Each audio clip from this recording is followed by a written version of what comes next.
Vamos passar agora a palavra para Vinícius, que dentro desse quadro de projeto de vilas, ele vai nos passar como é que está a Contagem, Panorama hoje em Contagem.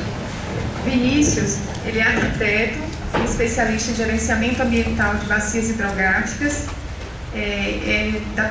está na Prefeitura Municipal de Contagem desde agosto de 2006 e desde 2007 ocupa o cargo de coordenador de intervenção em assentamentos precários da Secretaria Municipal Adjunta de Habitação, SMDU, que é a Secretaria Municipal de Desenvolvimento Urbano da Prefeitura Municipal de Contagem.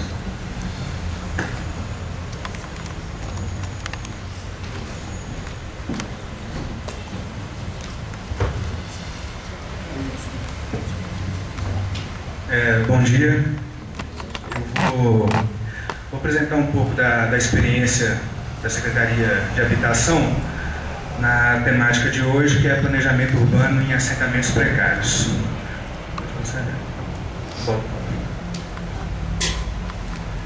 O tema é experiência de urbanização, planejamento urbano em assentamentos precários. Aqui em Contagem a gente foi criado na atualização do Plano Diretor de 2006, as áreas de especial interesse social, que a gente tem duas categorias aqui no município, AIS 1 e AIS 2, sendo as AIS 1 as vilas e favelas existentes no município, né, que configuram os assentamentos precários. Pode passar. Então, eu vou fazer um breve contexto institucional. Na verdade, não tem nenhuma lâmina específica, eu vou só falar, até fazendo aqui um link com a fala do Hernani, quando ele colocou que no início da década de 90 a Prefeitura começou a trabalhar com os PIN. Na verdade, no início da década de 90, a Prefeitura criou uma legislação municipal específica, criando parâmetros específicos mais flexíveis para a regularização fundiária em assentamentos precários. Naquela época foi criada então as zonas residenciais especiais, as ZRE, que é o que a Provila trata, e com o Plano Diretor de 95 isso foi formalizado, foi endossado, vamos dizer assim. E em 2006, com a revisão do Plano Diretor, a gente teve então a extinção das ZRE e a criação das áreas de especial interesse social AIS 1. E também, assim, a Secretaria de Habitação foi criada nessa gestão, no governo Marília, no final de 2006. Antes era apenas uma coordenadoria da então Secretaria de Desenvolvimento Urbano e Meio Ambiente. Então, assim, a gente acredita ter sido importante esse fortalecimento institucional, porque com a criação da Secretaria Adjunta criou-se toda uma estrutura para tentar enfrentar os problemas dos assentamentos precários. E que a gente tem, então, na Coordenadoria de Intervenção em Assentamentos Precários, basicamente três áreas de atuação, que é a gerência de prevenção e redução de risco, que trata as questões, vamos dizer assim, as intervenções mais pontuais, as obras mais emergenciais do ponto de vista de risco geológico e geotécnico. A Diretoria de Intervenção Integrada, que é ali que são desenvolvidos os planos de intervenção integrada, né, os PIN, a exemplo dos planos globais específicos de Belo Horizonte, e um núcleo, na verdade esse núcleo ele vamos dizer assim, ele está fora da estrutura formal, mas que se conformou na prática, dentro da Diretoria de Intervenção Integrada e da Coordenadoria de Intervenção em Assentamentos Precários. Esse núcleo foi tomando corpo e a gente teve várias experiências de muito êxito, atingindo aí hoje em torno de 4.000 domicílios já registrados no cartório de registro de imóvel, com parcelamento do solo, com aprovação, né? Pode passar. Então, assim, dentro da nossa temática de planejamento, um pouco indissolúvel, vamos dizer assim, tratar o planejamento sem tratar da gestão, e para isso a gente tem aí os instrumentos que o PMRR, o Hernani até colocou também, que é o Plano Municipal de Redução de Risco, foi o primeiro instrumento que a Secretaria lançou mão, com um repasse do governo federal, inclusive, onde foram mapeadas todas as áreas de risco do município, contabilizar todos os domicílios em situação de risco baixo, alto, médio, muito alto. Os planos de intervenção integrada que a gente tem hoje, 21 assentamentos precários, né, 21 áreas de especial interesse social com o desenvolvimento desses planos de intervenção, dos quais 14 estão em andamento, aliás, 8 já foram concluídos, desses 14, 8 já foram concluídos, inclusive 3 deles em parceria com a ADES, num convênio de cooperação urbana. A regularização que eu já falei, né, foi inclusive tema de uma outra apresentação aqui, no caso de Nova Contagem principalmente, e a gente conta também com um trabalho de levantamento do universo das vilas do município, que foi um convênio com a Pastoral de Vilas e Favelas do município, um convênio que tinha bastante precariedade do ponto de vista do recurso financeiro, mas que foi muito importante porque criou uma base de dados interessante para o município, para a gente ter conhecimento um pouco mais próximo das comunidades. E tudo isso permeia o trabalho do DEC Social, né? Em todos esses instrumentos a gente tem a aproximação com a comunidade e o diálogo sempre aberto, tá certo? E o nosso foco é o território, né? E as populações onde se encontram as AIS. Eu coloquei essa lâmina aqui, a gente apresentou ela logo no início da criação do PIN. Eu acho que eu vou ler porque ela é interessante a definição. O objeto seria a intervenção integrada em vilas e favelas, que constitui um conjunto de ações das políticas urbanas, sociais, ambientais e culturais que visam a requalificação dos assentamentos precários, buscando sua integração à cidade formal de maneira a garantir a essas populações o direito à terra urbanizada, à moradia digna, aos serviços de saneamento e infraestrutura, transporte coletivo, acessibilidade, mobilidade urbana, trabalho e lazer.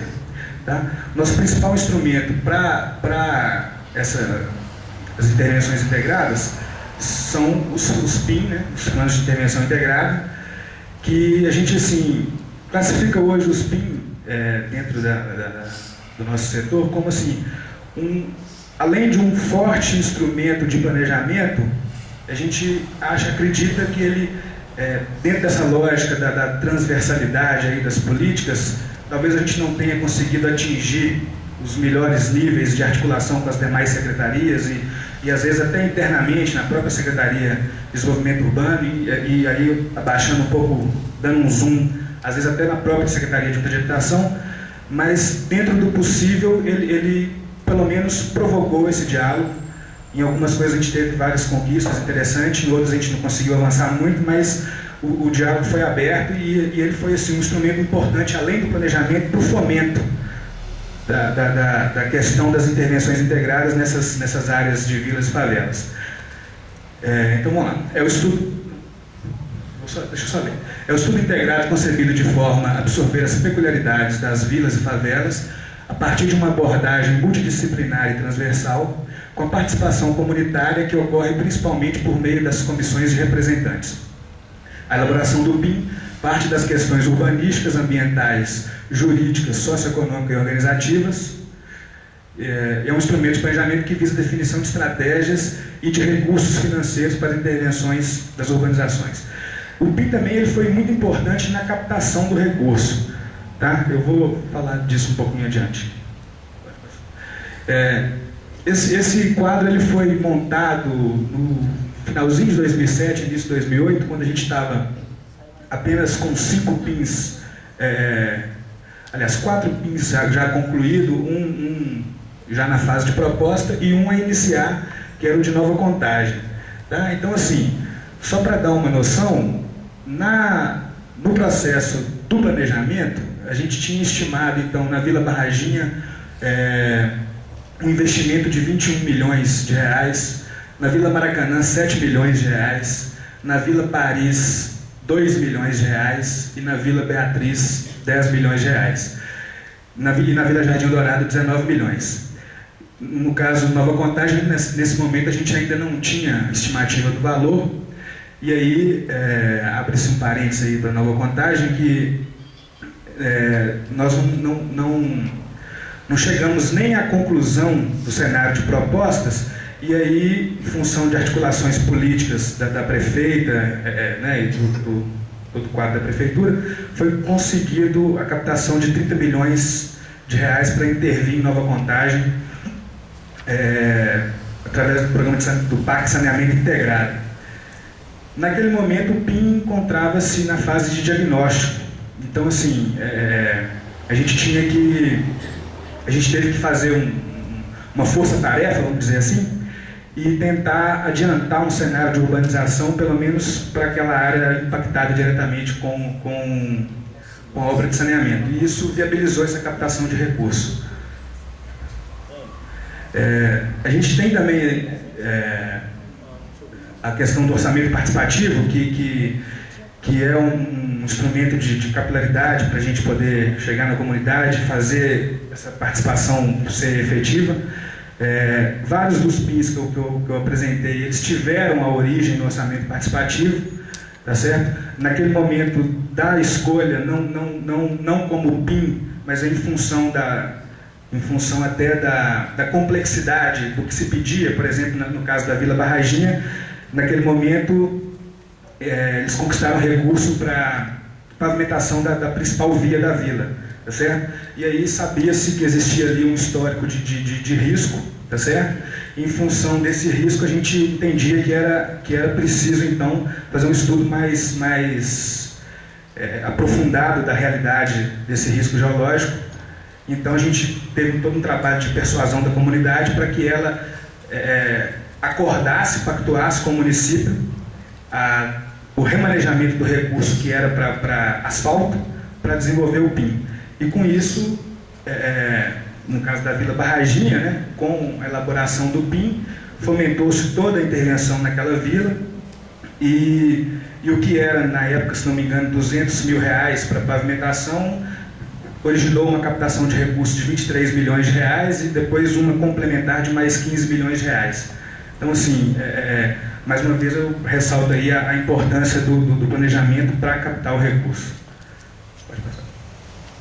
Então, essas aí são as áreas que nós intervimos, né, com o plano: Barraginha, Maracanã, Paris, Beatriz, Jardim Eldorado, Soledade, Formosa e aí está errado, Beira Campo, em Nova Contagem, Santo Antônio, São Vicente, São Nicodemos, isso na cidade industrial. Esses três aí são em parceria com a ABS também.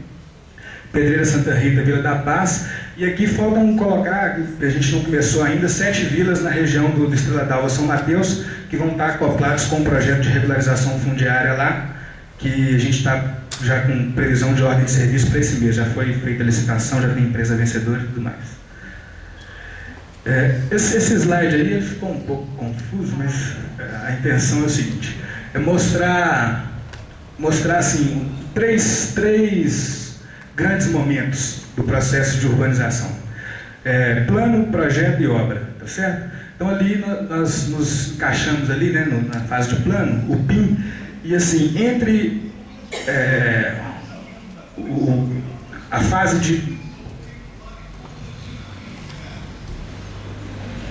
fase de planejamento, né, do plano, e a fase de projeto, a gente já começa a trabalhar com a captação do recurso. Muitas vezes a gente consegue nessa fase, mas às vezes não é possível. Então essa captação ela chega entre a fase de, né, concluída a fase de projeto, a gente consegue muitas vezes a captação, que é fundamental para a obra, porque são obras caras, né, de alto custo. Então o município não tem condição de sozinho estar bancando essas intervenções. Então, assim, nossa maior fonte de recurso é o governo federal, através do Fundo Nacional de Habitação, né, e posterior com o programa, com o PAC, Programa de Aceleração do Crescimento. E assim, aqui tem uma reflexão também da questão da transversalidade setorial, aí, diálogo entre os setores internos da prefeitura. Os planos eles são desenvolvidos na Coordenadoria de Intervenção em Assentamentos Precários, tá certo? Que em alguns projetos participa também, né? Inclusive, no caso da Vila Paris, por exemplo, a gente trabalhou até a conclusão do projeto, conseguindo captação do recurso. Vamos chegar na fase de obra, aí sim seria passado para outro setor, vamos colocar assim. E tem aqueles projetos que são trabalhados também num setor específico que foi criado como exigência do governo federal na Secretaria Junta de Habitação, que é a Unidade Executora Local, para gerir os PACs. Então, muitos projetos são desenvolvidos aqui, a maioria deles, na verdade. E quando se trata das obras, algumas estão nessa UEL, que eu me refiro ao UEL da Secretaria de Habitação, e outras na UEL da Secretaria de Obras, tá certo? O problema aqui é o seguinte: o lapso de tempo entre essas três etapas, tá certo? E esse lapso de tempo, ele provoca assim, alguns problemas, que na verdade alguns são irreversíveis, assim, a gente não tem, vão acontecer, independente da vontade da gente, porque, por exemplo, quando você trabalha um plano, você trabalha com um cenário participativo, construído com a comunidade, né? O diálogo é aberto a todo momento, a comunidade elege um cenário que ela acredita ser o melhor para a sua realidade, tá certo? Mas, como se trata ainda da fase de planejamento, quando a gente muda aqui de fase, vem para o projeto, o detalhamento desses projetos ele pode provocar também algumas alterações no cenário. No caso da Vila Beatriz, por exemplo, a gente tinha lá no cenário que foi eleito pela comunidade um lago, né, numa área de baixada lá, ia ter um lago que ia ser uma área de lazer. Ao desenvolver o projeto executivo, esse lago foi inviabilizado em função do risco geológico e geotécnico, tá certo? Então, assim, tem coisas que mesmo a gente, né, não tem como a gente evitar. Tem mudanças que elas são técnicas mesmo. E a questão de recurso, né? No planejamento você faz uma ordem de grandeza, você aproxima bem dos valores, mas quando você detalha o projeto, você tem aí um detalhamento maior das intervenções, e aí a gente tem diferenças de valores também.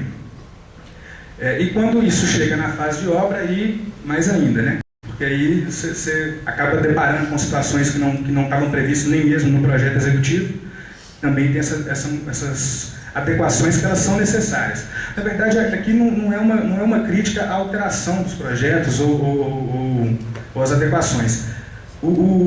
A crítica, na verdade, ela é em relação ao corte do diálogo com a comunidade. Tá certo? Porque assim, o plano ele tem toda uma construção que é participativa, tá certo? E muitas das vezes, quando a gente chega na fase de projeto e obra, em função até dos cronogramas muito exíguos e pressões diversas e tal, esse diálogo ele vai sendo distanciado. Então, assim, a gente perde um pouco, às vezes, talvez a qualidade, porque mesmo a adequação do projeto, ela poderia ser dialogada com a comunidade e chegar em soluções mais amenas, vamos dizer assim. Pode passar. Aí eu fiz aqui um portfólio quase de todos os PIN, vamos passar rapidinho. Então essa aqui é a Vila Barraginha, tá? Esse foi, vamos dizer assim, o mapa, essa linha preta é a poligonal do assentamento, né? Onde estão as casas, e a mancha vermelha é a área de risco muito alto, a mostarda aqui é de risco médio e a amarelinha aqui de risco baixo. Então esse foi, vamos dizer assim, a gente aqui, nesse caso, não precisou nem de um diagnóstico integrado. O risco aqui, ele se sobressaiu em função das outras políticas setoriais. E aí era uma área que era da antiga CDI, que foi doada ao município, que é essa poligonal aqui, né? Sendo que tem dentro dela duas áreas particulares, né? Isso tem que ser tratado aí no desenvolvimento do projeto. Então, essa era a ocupação da vila, tá certo? Então, assim, aqui foi a área do acidente de 92, teve um tratamento desse talude, aqui tem um campo de futebol, e aqui está a ocupação da vila, e foi identificado na fase de diagnóstico a potencialidade desse terreno, porque ele estava fora da bacia de argila que foi identificada lá. Então, ele foi fundamental para a definição de estratégia. Pode passar.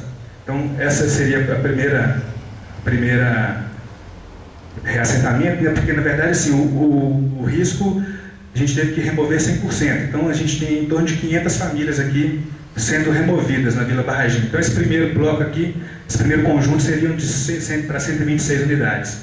E aí a gente tinha definido uma estratégia no âmbito do PIN, passa o próximo, que era trabalhar por etapas. A gente ia fazendo, primeiro trabalhava esse conjunto, depois fazia a consolidação geotécnica desse terreno, a urbanização dele, o segundo conjunto, passa, e depois terminando. Então esses seriam por etapas, tá certo? Mas aí é aquela questão, né? A gente não conseguiria executar essas etapas dentro dos prazos que os recursos estavam disponíveis, inclusive. Então a gente tinha a estratégia acabou tendo que ser mudada, em função também, não só do cronograma, mas também da questão da segurança, né? Porque ao detalhar esse projeto de consolidação geotécnica, percebeu-se que a própria execução da obra poderia estar trazendo ali um risco iminente de algum acidente. Então pode passar? Foi alterar toda a concepção do projeto, e aí a solução foi transformar, continua removendo as famílias, então parte delas vem para essa área que está fora da argila, e as demais vão para uma área próxima, que está logo aqui, dentro da região industrial também, em linha reta, em torno de 1 quilômetro, mais ou menos. E essa área toda ia ser trabalhada vai ser trabalhada como um parque urbano, inclusive com um museu a céu aberto, resgatando a memória da comunidade, a memória do acidente, do risco que ali existia e tudo mais. Esse é o conjunto que permanece lá, lindeiro à vila, né? É um projeto interessante porque ele tem 14 tipologias, né? 14 tipologias, 18 tipologias de apartamento, então assim, tem para todo gosto. Pode passar. Esse é o PIN da Maracanã. Então era uma vila, assim, uma característica peculiar, que ela era fragmentada em 3 setores, tá certo? Sendo que a gente já sabia de antemão que o setor 2 era o setor mais precário e com maior problema de inundação e tudo mais. Então esse é um mapa do diagnóstico integrado, né? A área vermelha era a área não consolidada, e aí, né, foi identificado exatamente aqui no setor 2, que é um delta hidrográfico aqui, onde tinha muito problema de inundação, e esse setor 2 acabou sendo também 95, vamos dizer assim, por cento dele removido. Inclusive esse já está removido, as famílias estão no Bolsa Moradia, e está sendo construído um conjunto aqui na área ao lado. Pode passar. A área remanescente das remoções vai ser urbanizada, né, funcionando como equipamento para a comunidade que seria reassentada nessa área e nessa área, mas seria porque essa aqui não está sendo mais. Essa aqui teve um probleminha fundiário, então não está acontecendo, então concentrou o reassentamento só nessa área de cá. Pode passar. Aqui a situação na imagem de satélite, esse é o assentamento, o setor 2 da Vila Maracanã. Essa era uma área potencial para o reassentamento que acabou sendo descartada e está acontecendo nessa área aqui. Pode passar. Vila Paris, essa é a ocupação, é uma vilinha pequena, 73 domicílios, tá certo? Pode passar. Esse é um mapa de restrições legais. Eu achei interessante colocar esse mapa porque, apesar de ser pequena, ela tem interferência de toda a ordem, né? Tem uma linha de alta tensão que passa nela, então tem uma faixa de domínio, tem várias nascentes, que aí eu tenho as 50 metros aí de área de preservação permanente, uma adutora da Copasa que corta a vila também, tá certo? E situações de risco, estrangulamento de becos. Então é uma vila bastante, apesar de pequena, bastante problemática. E aqui foi o cenário concebido do PIN, que assim, esse é legal falar pelo seguinte, porque até a fase de projeto foi desenvolvida por nós lá. E assim, aí que a gente percebe, não é nem uma questão de dificuldade de diálogo entre secretarias, tal, mas mesmo esse projeto que foi desenvolvido todo dentro do mesmo setor, vamos dizer assim, teve, da fase de plano para a fase de projeto, teve que sofrer adequações. Porque, por exemplo, essa área, essa quadra, tinha uma quadra inteira aqui que quando foi iniciado o PIN, era uma área totalmente livre. que a gente pensava em fazer, inclusive, um plano. No desenvolver do PIN, essa área foi sendo ocupada. E aí a gente conseguiu simplesmente deixar um pedacinho aqui, né? Resguardar um pedacinho da área para um reassentamento. Chegamos a fazer um decreto de utilidade pública decretando essa área. Mas assim, o lapso de tempo entre o plano e a captação de recursos para o início da obra, o decreto por si só não se sustenta. Então essa área foi ocupada. Os galpões chegaram até aqui e aí na fase de projeto a gente teve que alterar isso. Então essa parte aqui não existe mais no projeto. O projeto acaba aqui. Né? Pode passar. Beatriz. Então essa é a situação da ocupação atual, que não é mais atual, né? Da original, vamos dizer assim. Essa malha verde é a malha do parcelamento, tá certo? Parcelamento aprovado na década de 40, e essa área aqui era uma área da gleba marinha divisa. Deixa eu passar. E esse foi o cenário de intervenção que foi, inclusive, eleito pela comunidade. Né? Aqui é o lago que eu tinha me referido lá atrás, que no projeto ele acaba sumindo, pode passar aqui, né? Aí no projeto ele virou uma pista de caminhada, tá certo? Então assim, isso é só para mostrar as adequações que vão sofrendo as intervenções. Pode passar, esse não. O Dourado, só dizer o seguinte, a Vila Dourado, existe uma obra da Prefeitura, convênio Copasa, de saneamento aqui do córrego Santa Isabel. Porque a Jardim Dourado é a única vila que a gente fez PIN que a gente não conseguiu captação de recursos para a obra, tá certo? Mas agora no PAC 2 a gente conseguiu para projeto. Mas ela não ficou totalmente desamparada em função desse convênio Prefeitura e Copasa, onde foi feita essa obra aqui de saneamento. Então essa é a única que não teve captação, né, que o PIN não teve o êxito na captação de recursos para a obra, mas agora a gente conseguiu para o projeto. Tá? E o projeto trata, obviamente, da área remanescente, que é 90%. Soledade, Formosa e Beiracão. Essas três vilas, elas são na região de Nova Contagem, né? No interior do conjunto de Nova Contagem, como mostrei na última palestra sobre regularização fundiária. Elas ficaram como as áreas remanescentes do parcelamento em função da precariedade, da falta de infraestrutura para aprovar o parcelamento. Pode passar. Esse é o cenário que eu falei que a gente teve que adiantar. A gente ainda estava na fase de diagnóstico, e aí, com a iminência da captação de recursos, a gente adiantou o cenário de intervenção. E aí, engraçado é o seguinte: nesse caso, foi uma captação de recursos que não foi via habitação, foi via Secretaria de Obras, mas do PAC Saneamento Integrado. Mas assim, a concepção do PIN, nesse caso, foi a mais fiel. Por quê? Em relação à urbanização que eu me refiro. Porque ela foi concebida paralelamente ao projeto de regularização fundiária de toda a área, tá certo?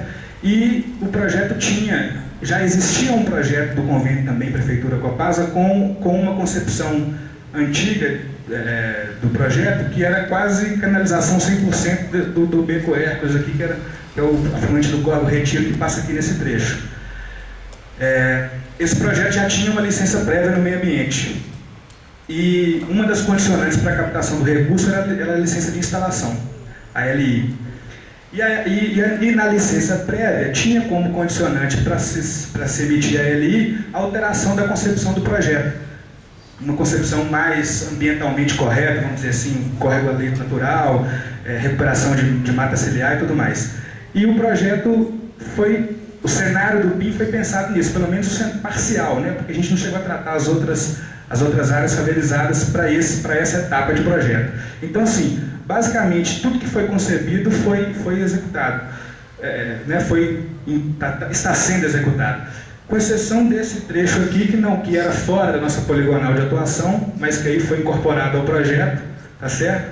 E uma alça viária que o projeto previa aqui, que foi eliminada. Foram as únicas alterações. O restante, o projeto foi basicamente seguido à risca, né? E aí, assim, tem a questão regulatória. Tanto a regularização fundiária quanto a licença ambiental meio que estancou qualquer possibilidade de alteração, de concepção e tudo mais.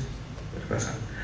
Aí eu já tinha até mostrado esse slide na palestra anterior, mas é só para dar um zoom na área dessa Vila Formosa, tá? A recuperação vai virar um grande parque ecológico, pode passar. Essas são as famílias que tiveram que ser removidas para a viabilização da obra, dizendo assim que o objetivo primordial nosso é a consolidação dos assentamentos, mas isso quando é possível, né? Nesse caso, a gente tem, somando as 3 vilas, em torno de 1.800 famílias, das quais nós estamos removendo apenas 270. Aqui a Vila Soledade, tá certo? Também uma recuperação importante aqui de toda a planície de inundação e vegetação ciliar dos afluentes do Córrego Retiro, uma conexão importante também do ponto de vista do sistema viário. Pode passar. Essa praça, inclusive, já está, 90% dela já está pronta, né? E a obra parou aqui. Falta só esse trecho.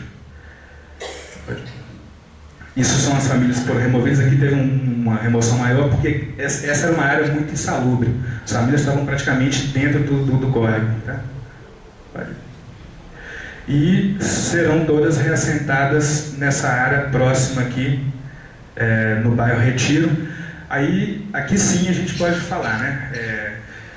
A concepção inicial do reassentamento aqui eram unidades unifamiliares horizontais, eram lotes individuais de 125 metros quadrados, tinha uma malha viária um pouco mais densa, mas com caixa mais local. Mas aí, em função da política de repasse dos recursos financeiros, onde você tinha